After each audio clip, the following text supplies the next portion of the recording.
नमस्कार, स्वागत है आप सभी का इंडिया वॉइस पर। मैं आपके साथ निकिता कश्यप। बुलेटिन की शुरुआत करते हैं। केंद्र सरकार के 12 साल पूरे होने के अवसर पर उत्तर प्रदेश के महाराजगंज पहुंचे आयुष राज्य मंत्री दयाशंकर मिश्र यानी कि दयालु ने इंडिया वॉइस से खास बातचीत की। इस दौरान उन्होंने केंद्र सरकार की विभिन्न योजनाओं, उपलब्धियों और जन कल्याणकारी कार्यों पर भी विस्तार से अपनी बात को रखा है। जहां आपको जानकारी देते चले कि मंत्री ने यह भी कहा कि पिछले वर्षों में केंद्र सरकार ने विकास, गरीब कल्याण, स्वास्थ्य, शिक्षा, बुनियादी ढांचों के क्षेत्र में कई महत्वपूर्ण कदम उठाए हैं। देखिए अनुराग जायसवाल की यह रिपोर्ट। इस दौरान उन्होंने क्या कुछ कहा, जानिए।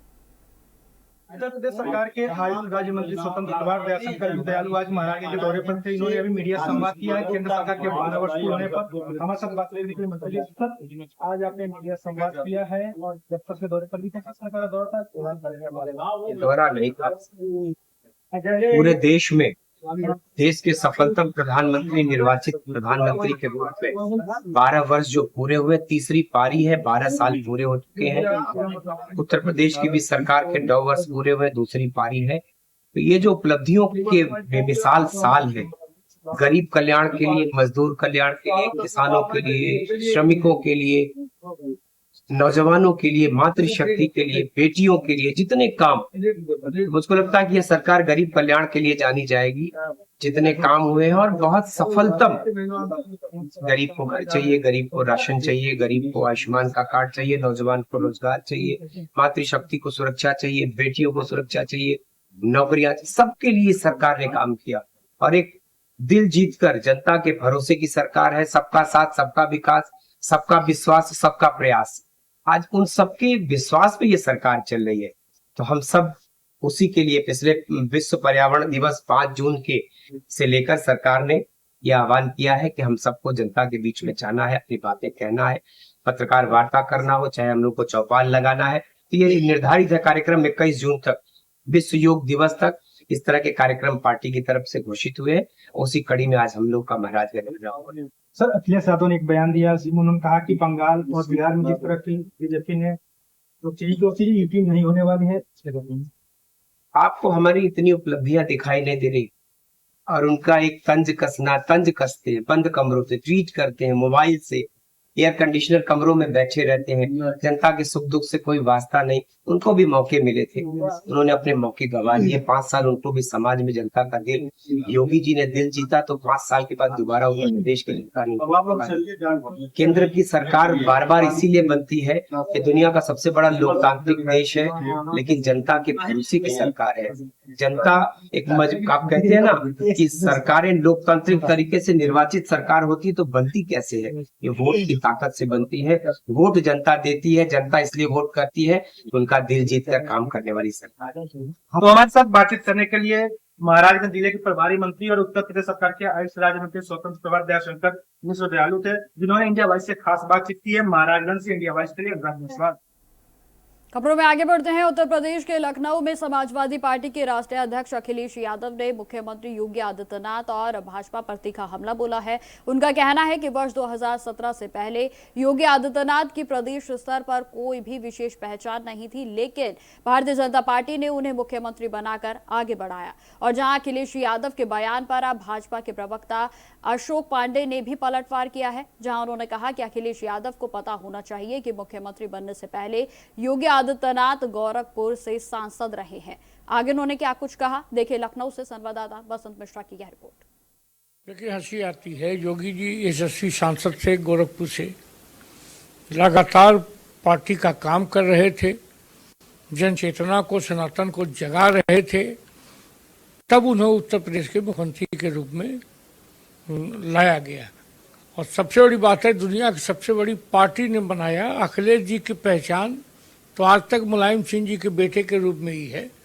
जब वो उत्तर प्रदेश के मुख्यमंत्री हुए थे, सभी लोग कहते थे कि मुलायम सिंह ने अपने बेटे की ताजपोशी कर दिया। उसी ताजपोशी का खामियाजा नेताजी लगातार भुगतते रहे, जिसके चलते उनके भाई उनसे अलग हो गए और लोग अलग हो गए, बड़े कार्यकर्ता भाग गए। समाजवादी पार्टी के राष्ट्रीय अध्यक्ष अखिलेश यादव ने उत्तर प्रदेश के मुख्यमंत्री योगी आदित्यनाथ पर हमलावर होते हुए कहा कि 2017 से पहले योगी आदित्यनाथ की कोई पहचान नहीं थी। अखिलेश यादव यहाँ तक भी नहीं रुके, उन्होंने ये भी कहा कि पश्चिम बंगाल में चुनाव में जिस तरह की लूट हुई और बिहार में जिस तरह से बीजेपी ने माहौल खराब किया, अगर उत्तर प्रदेश में 2027 में फिर से बीजेपी ऐसे करेगी तो अब चुनाव उत्तर प्रदेश में नहीं होंगे। फिलहाल 2027 का चुनाव नजदीक, ऐसे में दोनों तरफ से पार्टियों की तरफ से बयानबाजी शुरू हो गई है।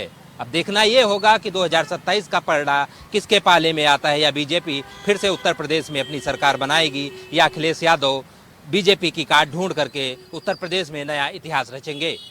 वीडियो जर्नलिस्ट हरीश साहब, बसंत मिश्रा, इंडिया वॉइस, लखनऊ। तो अखिलेश यादव के बयान पर लगातार भारतीय जनता पार्टी की ओर से पलटवार किया जा रहा है, जहां झांसी में भी समाजवादी पार्टी के अध्यक्ष अखिलेश यादव के हालिया बयान पर उत्तर प्रदेश सरकार के कैबिनेट मंत्री जयवीर सिंह की ओर से प्रतिक्रिया दी गई, जिसमें उन्होंने कहा कि सपा नेताओं के बयानों से उनकी वास्तविक सोच सामने आ रही है। जहां जयवीर सिंह ने यह भी कहा कि समाजवादी पार्टी की कार्यशैली और सोच में हमेशा लठ तंत्र हावी रहा है। उन्होंने यह भी आरोप लगाया है कि अखिलेश यादव का बयान उनकी पार्टी की मानसिकता को दर्शाता है और वे खुद ही सच्चाई उजागर कर गए हैं।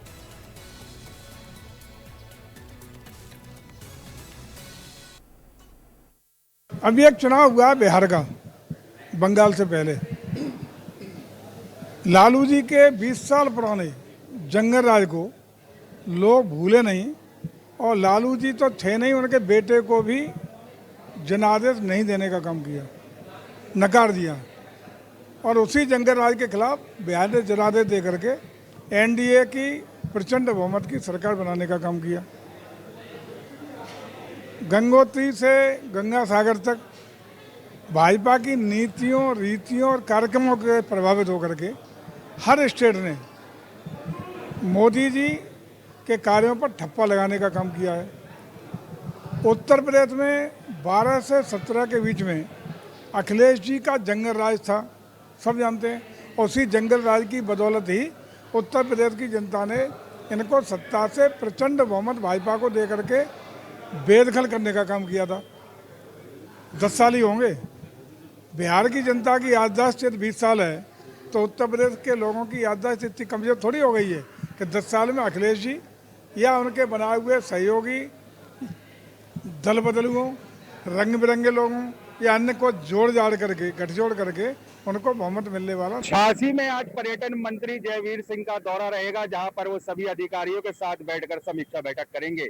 वहीं मैनपुरी में कल अखिलेश यादव द्वारा दिए गए बयान में, जिसमें उन्होंने कहा था कि अगर प्राइवेट एजेंसियों का इसी तरीके से गलत इस्तेमाल होता रहा तो उन्हें चंबल जाना पड़ेगा, जिसपे पर्यटन मंत्री ने पलटवार करते हुए आज कहा है कि अखिलेश यादव और उनकी सरकार का मेल मूल मंत्र यही है। यानी कि उन्होंने बोला कि उत्तर प्रदेश की जनता अभी उनके रही हुई सरकार के समय में हुई गुंडई को नहीं भूला है, और भाजपा सरकार सबका साथ सबके विकास के मूल मंत्र से काम कर रही है। चाहे किसी भी धर्म व्यक्ति या जात का व्यक्ति हो, भाजपा हर एक व्यक्ति का सहयोग कर उसके समाधान, परेशानियों का समाधान कर रही है। वहीं उन्होंने बोला कि आगामी चुनावों के जनता द्वारा किस तरफ रुझान है, ये जल्द ही समाजवादी पार्टी को देखने को मिलेगा और उनका सफाया हो जाएगा। खबरों में आगे बढ़ते हैं। अब खबर मेरठ से है, जहां नौचंदी थाना क्षेत्र में शुक्रवार को एक विदेशी महिला के चंदा और आर्थिक सहायता मांगते हुए मिलने से पुलिस और खुफिया एजेंसियां पूरे तरीके से सक्रिय हो गई हैं। जी हां, आपको सूचना देती चले कि पुलिस ने महिला को हिरासत में लेकर पूछताछ शुरू कर दी है, तो वहीं मामले की गंभीरता को देखते हुए खुफिया विभाग की टीमें भी जांच में जुट गई हैं। जानकारी के अनुसार 33 वर्षीय महिला हाथ में अंग्रेजी में लिखा एक बोर्ड लेकर लोगों से आर्थिक मदद मांग रही थी, और जहां बोर्ड पर लिखा था कि वह सीरिया की निवासी है और जहां अपने पति के इलाज के लिए सहायता चाहती है। जहां राहगीरों की सूचना पर पुलिस मौके पर पहुंचती है, और जिसके बाद पुलिस को महिला को थाने ले जाया जाता है। जहां पूछताछ में महिला ने अपना नाम फनादी बताया है, तो वहीं उसका कहना है कि वो अपने बीमार पति के उपचार के लिए पैसे जुटा रही है। उसके अनुसार उसका पति दिल्ली के एक अस्पताल में भर्ती है, और जहां उनके पैरों में गंभीर चोट है, तो वहीं इलाज का खर्च जुटाने के लिए वह लोगों से आर्थिक सहायता मांग रही थी। पुलिस, खुफिया ब्यूरो, तो वहीं स्थानीय खुफिया एजेंसियां टीमें पूरे तरीके से अब इस पूरे मामले की जांच पड़ताल में जुटी हैं।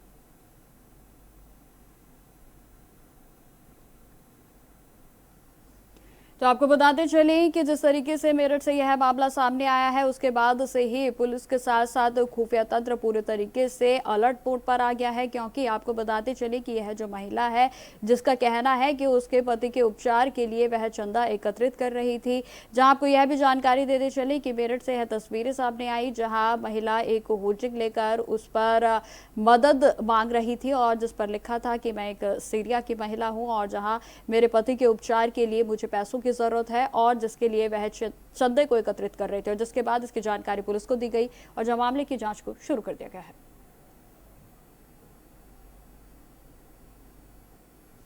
इस खबर पर अधिक जानकारी के साथ मेरठ से संवाददाता शाहरुख सैफी मेरे साथ जुड़ गए हैं। शाहरुख, जिस तरीके से यह मामला सामने आया है, पहले आप विस्तार से बताएं कि आखिर कब की घटना है और किस तरीके से यह सोशल मीडिया पर वायरल हो रही है। शाहरुख जी बिल्कुल निकिता, मैं आपको बताना चाहूंगा, सीरिया से महिला, ये हनादी इसका नाम है, 33 वर्ष इसकी उम्र है। ये अपने पति का इलाज कराने दिल्ली पहुंची थी। मेडिकल वीजा पर ये दिल्ली आई थी और दिल्ली आने के बाद लाजपत नगर में एक निजी हॉस्पिटल में इसने अपने पति को भर्ती कराया और भर्ती कराने के साथ साथ वहां इसके पैसे खत्म हो जाते हैं। तो वहां स्थानीय लोगों ने इसको बताया कि कल फ्राइडे है, यानी कि जुमा, आप मेरठ चले जाओ और नौचंदी क्षेत्र में शिया समुदाय के लोग वहां काफी रहते हैं, तो वहां पर आपको चंदा काफी मिल जाएगा जिससे आपकी मदद हो सकेगी। तो यहाँ वो कल यहाँ पहुंची है जुमे की नमाज के बाद। यहाँ पर उसने एक हाथ में तख्ती लेकर के पहले लोगों से बात की। बात करने के बाद जब लोग उसकी भाषा नहीं समझ पाए तो उसके बाद उसने हाथ में तख्ती लेकर के एक लिखा कि हेल्प मी के साथ साथ वहां लोगों ने उससे बात करने की कोशिश की, लेकिन उसकी जो भाषा थी, लैंग्वेज थी, जो वो कहना चाह रही थी, वहां लोग उसकी बात नहीं समझ पाए। हालांकि उसका जो सीधा था कि उसको मदद की जरूरत है। उसके साथ साथ 3 उसके बच्चे भी थे। पहला बच्चे की उम्र करीब 1 महीने की थी, दूसरे की 2.5 साल की और तीसरे की 5.5 साल उसकी उम्र बताई जा रही है। हालांकि जब ये मामला स्थानीय पुलिस में पहुंचा तो वहां हड़कंप मच गया। आनंद फानंद में पुलिस वहां पहुंची और पहुंचने के बाद उसको थाने लेकर के आए। साथ में IB, इंटेलिजेंस ब्यूरो और लोकल इंटेलिजेंस के साथ साथ लोकल LIU भी सक्रिय हो गई है। उसके साथ वहां पर उससे गहनता से पूछताछ की गई है। पूछताछ के बाद जब पता चला कि वो अपनी पति का इलाज कराने सीरिया से दिल्ली पहुंची थी और उसके साथ साथ वहां पर वो अपने पति का एक लाजपत नगर निजी हॉस्पिटल में इलाज करा रही थी। उसके पति के पैर में गंभीर चोट लगी हुई थी जिसका इलाज वो वहां करा रही थी। हालांकि अब उससे पूछताछ के बाद उसको यहाँ से रवाना कर दिया है, ऐसा बताया जा रहा है। लेकिन यहाँ पर अब ये भी कहा जा सकता है कि जिस तरीके से वो भीख मांग रही थी, हाथ में उसके तख्ती थी, तो लोगों में यहाँ पर काफी चर्चा का विषय बना हुआ है कि सीरिया से यहाँ पर मेरठ के नौचंदी इलाके में वो भीख मांगने पहुंची है। हालांकि जो अधिकारी की तरफ से अभी कोई बयान जारी नहीं किया गया है और जल्दी ही अधिकारी इस मामले में बयान भी जारी करने के लिए बात कर रहे हैं। जी बिल्कुल शाहरुख, जिस तरीके से आपने बताया कि वो सीरिया से यहाँ पर आई है, कितने समय से यहाँ पर है, क्या इसको लेकर अभी तक कोई जानकारी सामने आई है और क्या वैध दस्तावेज उसके पास से प्राप्त हुए हैं? और साथ ही साथ आपने उसके साथ उनके बच्चों की भी बात करी, तो क्या परिवार के और भी लोग उनके साथ यहाँ पहुंचे हैं? क्या कुछ जानकारी है शाहरुख? जी निकिता, बिल्कुल, वो कुछ दिन पहले दिल्ली के निजी हॉस्पिटल में वहां अपने पति का इलाज कराने मेडिकल वीजा पर पहुंची थी। साथ में उनके पास पासपोर्ट भी है, वीजा भी है, दस्तावेज जो भी है वो सारे उनके पास दस्तावेज हैं। और उसके साथ साथ जब वहां पर इलाज कराने के समय उनका जो पैसे थे वो खत्म हुए तो वो मेरठ के नौचंदी इलाके क्षेत्र में पहुंच गए, क्योंकि यहाँ शिया समुदाय के लोग थे। जब यहाँ पर स्थानीय लोगों ने पुलिस को सूचना दी तो पुलिस पहुंची और पुलिस ने पूछताछ में जब उसके दस्तावेज, पासपोर्ट, वीजा, मेडिकल जो पेपर्स थे वो सारे खंगालते हुए उससे गहनता से कई घंटों की इसमें पूछताछ की गई है। उसके बाद का पता चलता है कि वो यहाँ दिल्ली के एक निजी हॉस्पिटल में इलाज कराने आई थी और उसके पैसे खत्म हुए तो वो यहाँ लोगों से पैसे मदद मांगने के लिए पहुंची थी। हालांकि जो इंटेलिजेंस ब्यूरो IB है और लोकल इंटेलिजेंस के साथ साथ LIU है वो लगातार सक्रिय हुआ और उसके बाद से हर पेपर से, हर पहलुओं पर, हर बिंदुओं पर उससे जांच की गई। जांच के बाद पता चला कि उसके मेडिकल जो पेपर्स हैं वो दिल्ली के एक निजी हॉस्पिटल के हैं। तो उसका पति फैजल नाम का उसका पति है, वो वहां भर्ती है और उसको वहां बीमारी, उसके पैरों में काफी गंभीर बीमारी है, चोटें लगी हुई हैं, जिसके कारण वो वहां पर भर्ती कराया गया है। कुछ दिन पहले ही दिल्ली में उसको भर्ती कराया गया था। हालांकि अब जो यहाँ की इंटेलिजेंस है और यहाँ LIU है वो उससे गहनता से अब भी पूछताछ की जारी है और ये भी कहा जा सकता है, ये भी बताया जा रहा है कि उससे अब पूछताछ के बाद उसको दिल्ली के लिए रवाना कर दिया जाएगा। बिल्कुल शाहरुख, जिस तरीके से आपने बताया कि दिल्ली के लिए रवाना कर दिया जाएगा और साथ ही साथ आपने यह भी जानकारी दी कि उनके पति भर्ती हैं, तो इन सभी बातों में सत्यता है या नहीं, इसको पुलिस परख रही है और साथ ही साथ अभी उन्हें फिलहाल कहाँ रखा गया है, इसको लेकर क्या कुछ जानकारी? बिल्कुल, जिस तरीके से उनके जो पुलिस ने पूछताछ की है, पूछताछ के बाद सारे जो उनके पेपर थे, आधार कार्ड से लेकर के जो भी उनके जरूर दस्तावेज थे और जो मेडिकल रिपोर्टें थी, मेडिकल रिपोर्टों के बाद उनकी जो जहां उनके पति भर्ती थे वहां पर LIU खुद पहुंचती है। पहुंचने के बाद उसकी जांच करती है। जांच में बड़ी बारीकी से इसमें जांच की जाती है। जांच के बाद जो सारी चीजें निकल करके आती हैं उसको अभी पुलिस ने, अभी जो इंटेलिजेंस ब्यूरो या पुलिस की पुष्टि से अभी सामने नहीं आई है, क्योंकि पुलिस का ये कहना है कि इसमें अभी जो बयान होगा, जो बाइट होगी, वो कुछ समय बाद, कुछ देर बाद जारी कर दी जाएगी। हालांकि अभी उससे पूछताछ के बाद उसको दिल्ली के लिए रवाना करने की बात सामने आ रही है। और उसका जो पति है फैजल, ये भी बताया जा रहा है कि उसके पति को खुद यहाँ बुलाया गया था, तब उसको यहाँ पर उससे पूछताछ की गई है। उसके पास पूछताछ के बाद सारे दस्तावेज, सारे जो डॉक्यूमेंट्स हैं, जो भी मेडिकल रिपोर्ट्स हैं या मेडिकल वीजा है या फिर पासपोर्ट्स है, उन सब की जांच के बाद उसको यहाँ से दिल्ली के लिए रवाना कर दिया जाएगा। लेकिन अभी इंटेलिजेंस ब्यूरो, लोकल इंटेलिजेंस या LIU, ये सभी लोग इससे मिलकर के तो पूछताछ उनकी जारी है। जी। लेकिन शाहरुख देखिए, यहाँ पर समझने वाली बात यह है कि मामला तो देखिए चौंकाने वाला है ही। महिला पहले सीरिया से लखनऊ पहुंचती है, फिर लखनऊ में वो भीख मांगती है, होर्डिंग के जरिए फिर वो कह सकते हैं कि एक पब्लिक सिटी स्टंट भी करती है, सुर्खियों में आती है और जिसके बाद ये मामला उजागर होता है। क्या इसकी सत्यता कुछ और भी हो सकती है शाहरुख? जी बिल्कुल, अगर इसमें जिस तरीके से जांच की जा रही है, सारी एजेंसियां, इसमें खुफिया एजेंसियां लगी हुई हैं, अगर इसमें जांच उसमें चल रही है, अगर जांच के बाद जो भी निकल करके आएगा वो सामने आ जाएगा। लेकिन अभी फिलहाल इतना कहा जा सकता है कि जो सीरिया की महिला है उसको अभी पुलिस कस्टडी में लिया गया है। उसके बाद से पूछताछ कर दी जा रही है और पूछताछ के बाद उससे इसके पासपोर्ट, उसके डॉक्यूमेंट्स और डॉक्यूमेंट्स के साथ साथ उसके मेडिकल जो जहां उसका पति भर्ती था, उस सारी रिपोर्ट्सों के आधार पर उनकी जांच चल रही है। बड़ी बात यह है कि उसके पति के जो इलाज चल रहा था उसके लिए वो यहाँ पर डोनेशन चंदा मांगने लौशंडी क्षेत्र में यहाँ पहुंची थी। यहाँ पर जब लोग उसकी भाषा नहीं समझ पाए तो लोगों से उसने फिर हाथ में तख्ती लेकर के एक उस पर लिखा, हेल्प मी। जब जुमे की, फ्राइडे की नमाज हो जाती है, क्योंकि वहाँ मुस्लिम समुदाय के लोग काफी इकट्ठा हो जाते हैं और देखते हैं कि ये महिला कहाँ से है और ये क्या कहना चाह रही है, क्योंकि उसकी जो लैंग्वेज थी, उसकी लैंग्वेज वहाँ इंग्लिश में बोल रही थी। इंग्लिश में और सीरिया में उसकी जो भाषा है वहाँ के लोग नहीं समझ पा रहे थे, जिसके कारण वहाँ कंफ्यूजन हुई। तो लोगों ने वहाँ पर पुलिस को बुला लिया। वहाँ जब मौके पर स्थानीय पुलिस पहुंची तो वहाँ पुलिस ने भी ये सब चीजें देख करके उसको थाने लाए और थाने लाने के बाद उससे वहाँ IB और intelligence bureau, local intelligence, LIU, सभी लोगों ने इस मामले को गहनता से लेते हुए सारी प्रक्रिया इसमें जांचें की और जांच के बाद एक एक चीजों पर, एक एक बंदुओं पर, एक एक पहलुओं पर इसमें जांच की गई और जांच के बाद जो भी मामला सामने आएगा वो सामने रख दिया जाएगा। जी ठीक है शाहरुख, तमाम जानकारी के लिए आपका बहुत बहुत धन्यवाद। आपने विस्तार पूर्वक बेहद अच्छे तरीके से दर्शकों को समझाया।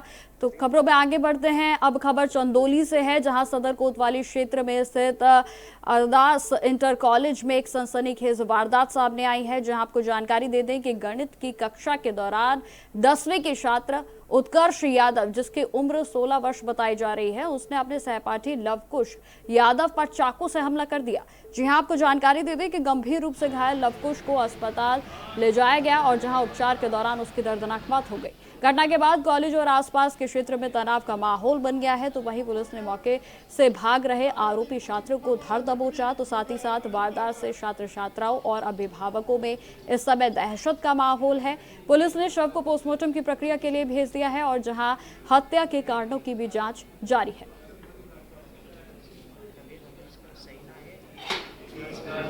आज 12 जून 2026 के प्रातःकाल थाना क्षेत्र चंदौली के एक गांव के उच्चतर माध्यमिक विद्यालय में प्रातःकालीन ट्यूशन की कक्षा चल रही थी। इसी दौरान दो नाबालिग छात्रों के बीच विवाद में एक छात्र ने दूसरे छात्र के ऊपर चाकू से वार कर दिया, जिसको तत्काल जिला अस्पताल उपचार हेतु पहुंचाया गया, जहां डॉक्टरों ने उसे मृत घोषित कर दिया।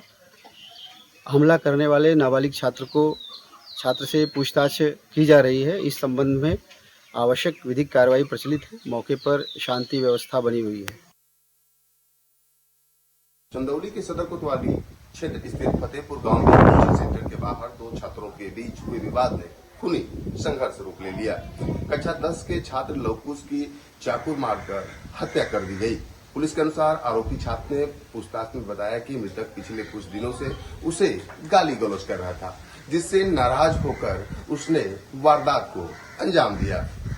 आरोपी ने कथित तौर पर ऑनलाइन ऐप से चाकू मंगाया था, जिसे पुलिस ने बरामद कर लिया है। वहीं घटना के बाद इलाके में सनसनी फैली हुई है। सबसे चिंताजनक पहलू यह है कि कम उम्र के बच्चों में गुस्सा, असहिष्णुता और हिंसक प्रवृत्ति तेजी से बढ़ती दिखाई दे रही है। छोटी छोटी बातों पर इस तरह की खौफनाक घटनाओं को अंजाम देना समाज के लिए गंभीर चिंता का विषय बना हुआ है। ऐसे मामलों में स्पष्ट होता है कि बच्चों के मानसिक स्वास्थ्य, नैतिक शिक्षा और पारिवारिक संवाद पर पहले से अधिक ध्यान देने की आवश्यकता है, ताकि भविष्य में ऐसी दर्दनाक घटनाओं को रोका जा सके। फिलहाल पुलिस मृतक के शव को कब्जे में लेकर पोस्टमार्टम के लिए भेज दिया है और अग्रिम कार्रवाई में जुट गई है। चंदौली से इंडिया वॉइस के लिए पवन पांडे। तो फिलहाल मेरे साथ इस बुलेटिन में इतना ही। देश दुनिया की तमाम खबरों की जानकारी के लिए बने रहें हमारे साथ। नमस्कार।